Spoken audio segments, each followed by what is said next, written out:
let's do another story now. Deputy Energy Minister Andrew Ejapa-Mercer says the NDC's resolve to oppose the electronic transfer levy is born out of a desire to frustrate government's developmental agenda.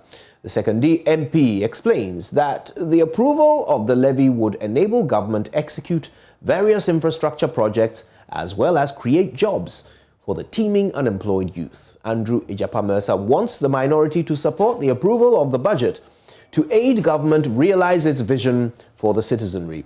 He has been speaking to my colleague Kwesi Parker-Wilson. They are indicating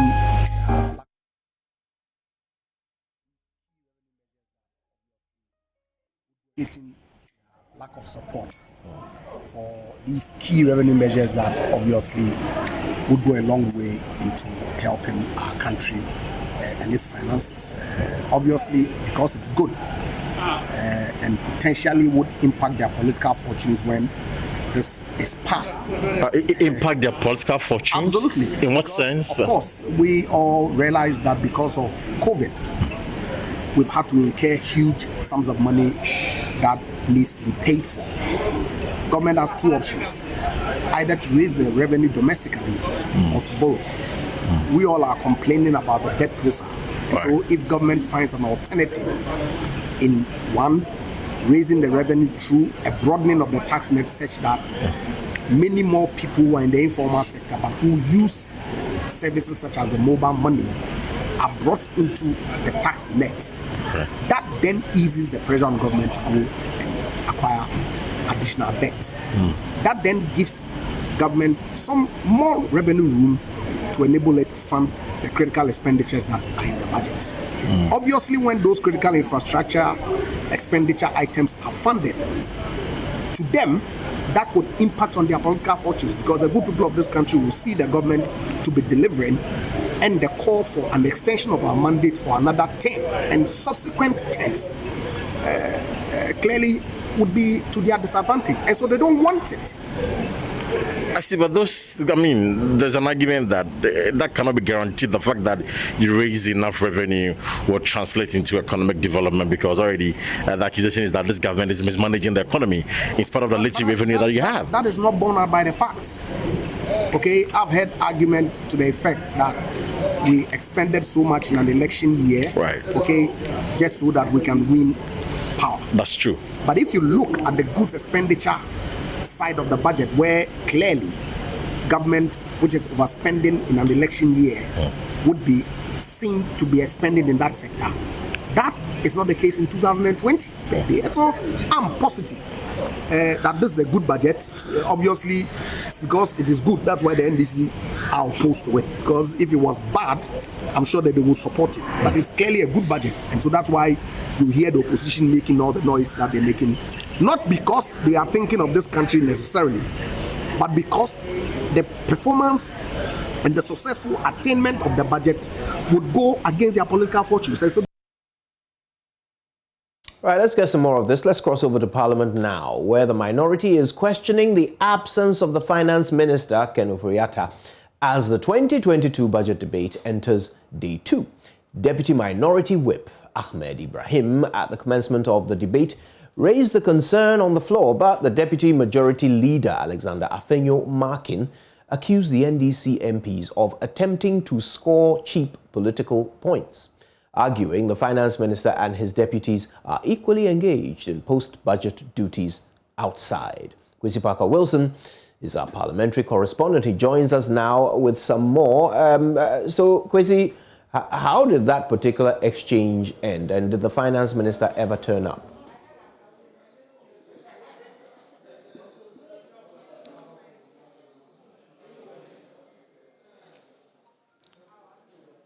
Now, Kojo, I'll give you the blow-to-blow account of what transpired and how the First Deputy Speaker of Parliament, Joe Sewusu, ruled on this matter. But quickly, you recall that yesterday, the chairman of the Foreign Affairs Committee, Brian Achampon, responded to some question raised by the Northern Member of Parliament, Samuel Okudzeto Ablakwa, on the President's accountability on issues about his foreign travels. Well, Mr. Blakwa, just a while ago, addressed the press, and we are happy that he joins us with us right now. Yesterday, your colleague on the Foreign Affairs Committee, and of course your colleague on that committee, said that the issue should be classified as top security.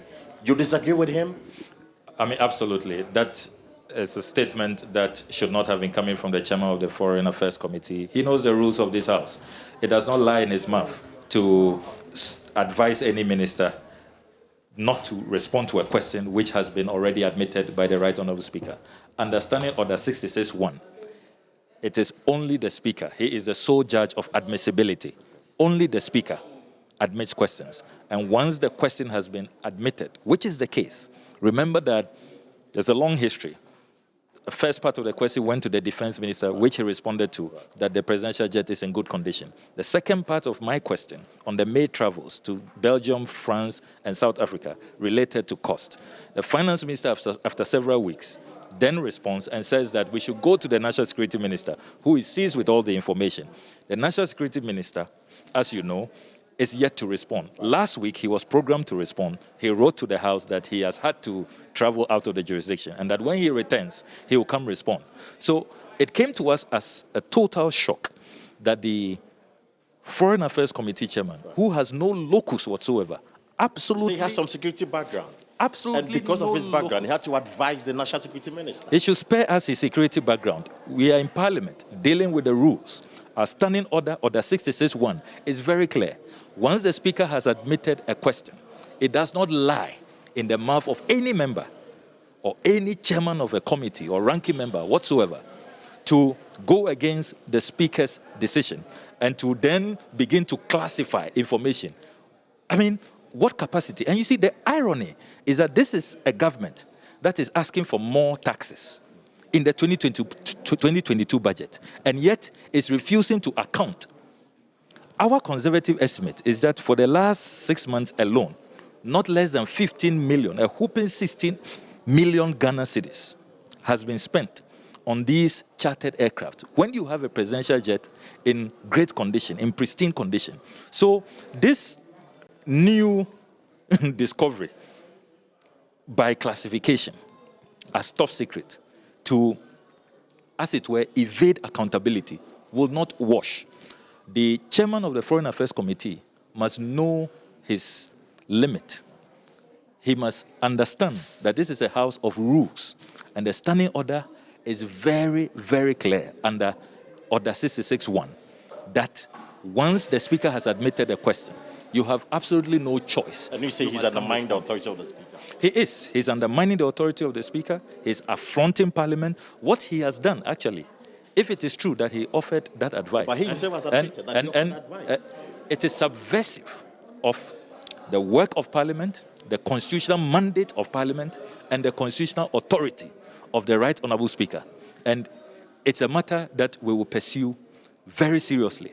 We take strong exception to this arrogance of power, where the chairman of the Foreign Affairs Committee thinks that he can arrogate to himself powers he does not have under the Constitution, under our standing orders, and then he purports to say that he has offered advice, and then he has gone ahead to even classify information as top secret. I mean, so look, it's so ridiculous. Look, this advice should be treated with a contempt. Clearly, not even the National Security Minister is taking that advice, because as recent as last week, only last week, the National Security Minister wrote to Parliament and informed us that he will come respond, except that he has to travel. But it appears that, I mean, there's a new twist to it. Last week is different from this week. And it appears that the National Security Minister may not, and I'm using the word advisedly, may not appear before the House. In case he doesn't appear before the House, to respond to your question, does it end it for you? I'm sure that the Ghanaian people are not surprised with the new twist every week. Every week they come up with something new.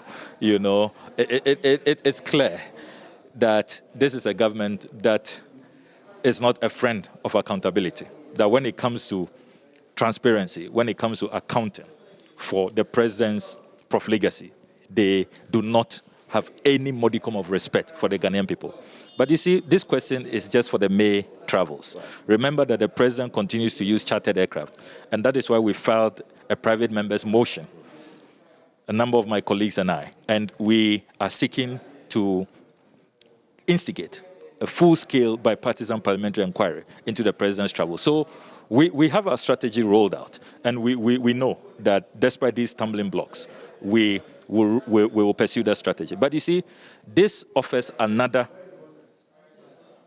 reason, another basis, justifiably so, why the 2022 budget must not receive our support and why it must be rejected. And that's why we have served notice that for this, the draconian taxes, which clearly, I mean, a government that is seeking to further burden the people, impoverish the people under draconian taxes.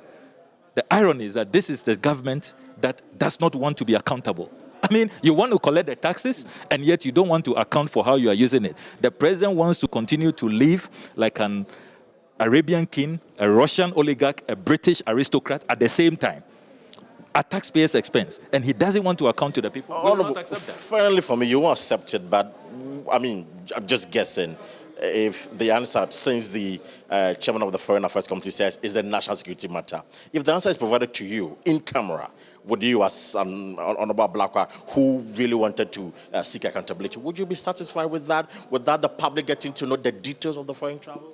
It will amount to a betrayal of the people. This is a matter of enormous national interest. If I go accept to, and I will not hide it from you that some overtures have been made. There was attempts initially to engage me behind the scenes, but I've made clear. I've made clear. Who specifically made this attempt? I have made clear that, look, this matter, look, as I sit here in Ghana, I know the cost per hour of the U.S. President Biden. I know the cost per hour is $206,000 per hour. I know the cost per hour of the royal family in the United Kingdom when they travel. I know it, £5,000 an hour.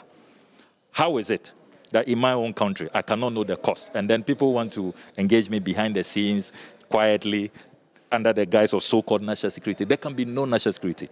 And I will not betray the Ghanaian people by agreeing to go and receive the answers quietly. Nobody will believe that I went to receive answers. They will say I went to receive something else. So I'm not interested. Let me be clear. The Speaker has admitted this question. The Speaker is a very wise man. He is very experienced, the most experienced legislator this country has ever had. He knows. He's been in the executive before. He's been minister before. He knows if a matter is national security, of national security in nature, he would not have admitted it. To the extent that the Speaker has admitted this question, it tells you quite clearly that he agrees with us and the vast majority of Ghanaians that there's nothing national security. Because look, we are not asking for security details and where the president goes, the route. It's just how much, the cost. Taxpayers' money, account for taxpayers' money. And the irony, this is a government that still wants to exact, painfully, more taxes from the Ghanaian people so they can continue to engage in this utter contempt and disregard of the Ghanaian people. They don't want accountability, yet they want more taxes.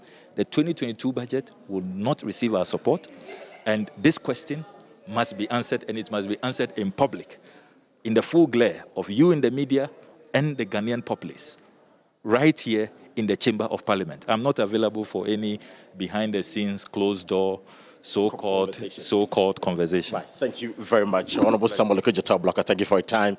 He's the Member of Parliament for North Tongue constituency. And of course, Kojo, as he heard him, the man is not ready to receive answers behind closed doors. He made the question public, and therefore he would want the minister appear before Parliament to answer the public right in the full glare of the cameras and the microphone, so that we can also communicate to our viewers and our listeners what the answer is. He is demanding for accountability. How much has been spent on the president's foreign travels? And he is not going to back down today or tomorrow. That is his position, and he has indicated that he will ensure that the National Security Minister answers this. Now, let me go back to the conversation about the commencement of the day 2 of the budget debate. It was quite interesting when the Deputy Majority Chief Whip, Ahmed Ibrahim, raised the question about the absence of the Finance Minister, Ken Ofori-Atta, in the chamber. Of course, I must say that it's been the practice over the years gone by that any time there's a budget debate, the minister or the Finance Minister is in the House to take a few notes, of course, concerns raised by members of Parliament, some of the takeaways, so that at least going forward its implementation would have a better appreciation and a better understanding of how to execute the budget for the following year. Today, the minister is not in the House. His deputies are also not present, and that was what triggered the concerns raised by the Deputy Majority Chief Whip. In fact, his colleague on the being the Deputy Minority Leader, James Kluchi-Aveji, actually threatened to suspend Parliament until the minister is appeared before the House to monitor the activities. Well, there was a quiet response from the Deputy Majority Leader, Fenyo Makin, who indicated that, well, the minister was at home during the post-budget debate, and that is quite sufficient for him because he listened to some concerns during the post-budget debate at home, and so he doesn't see anything wrong if the minister is not in the chamber today to monitor activities. And so this triggers some kind of confusion and debate on the floor of the House. Then a response was given by the Deputy Majority Whip, the Chief Whip of the Majority Caucus, that is Frank Anadompre, that there are some senior analysts in the chamber who have come on behalf of the Finance Minister. And so that prompted the Speaker to rule that there is no way in the standing orders which compels the Finance Minister, be it Ken Ofori-Atta or any other Finance Minister, to be present in the chamber to monitor activities. And so if there's a rep from the Finance Ministry, well, that's okay. Suffice it to say that he's representing the Finance Minister and he can monitor events and, of course, make note for the Finance Minister when the time is due. And so he ruled that if the minority can point to or provide evidence in the standing orders of Parliament, which suggests that the Finance Minister has to be present physically by himself, then he may suspend the sitting, wait for the minister to appear before the House, and continue. Well, I must say that the minority caucus were not happy with the ruling, but however, they took it in their stride, and then they proceeded with the debate of the day, which of course started with the Energy Ministry, where the chairman of the Energy Committee, Samuel Atachia, led the debate, and of course indicated that it is important for Parliament and, of course, the whole House to approve the 2022 budget so that government can realize its vision and promises for the people of this country. Right. Well, certainly we will be following that debate as it unfolds with rapt attention. But there you go, the ruling of the First Deputy Speaker indicating that it can go on with or without the Finance Minister. Thank you very much, Kwesi Parker-Wilson, for that update.